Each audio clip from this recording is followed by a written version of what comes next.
सबरे में लागे तनी देरिया धीरे धर गावे पास मंदिरिया पूजा पाठ नहीं होला हड़बड़ाई के 7 से 8 के बीच रतिया होला माई के अच्छा करबू बात में जाई के। अरे तनी रुकी ना 7 से 8 के बीच रतिया होला माई के करबू बात में जाई के।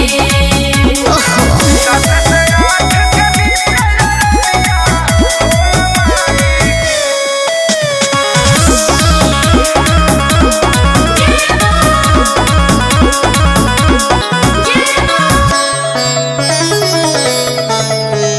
करे के ना कुछ बाटे तोहरा के भला मुत कहा जनब देरिया तो होई जब मेहरी के कहना ना मनब बुझलो ए हो का हो उठ के भोरा हरिया हरा फूल पैनी इंतजार ठीक बा भरन रातर रानी हो करब नजारा। खाली राखो तो बोले राजा जी सजाई का 7 से 8 के बीच रतिया होल माई के अच्छा जी करबू बात में जाई के।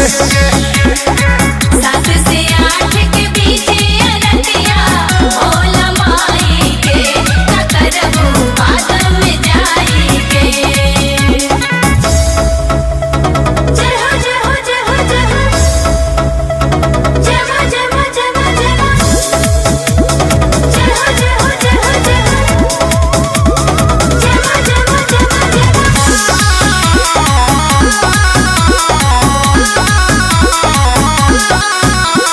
चारे बजे उठनिया पूरा घर लिपनिया के लही हो सासु ना सपोर्ट करे ननद तो चल गई देलही हो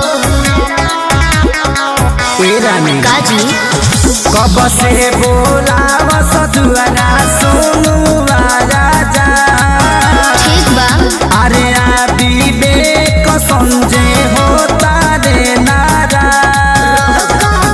2 मिनट खेसारी समझाई के 7 से 8 के बीच रतिया होल माई के जी। करबू बात में जाई के।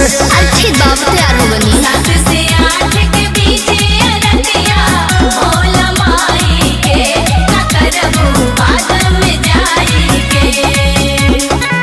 अब चली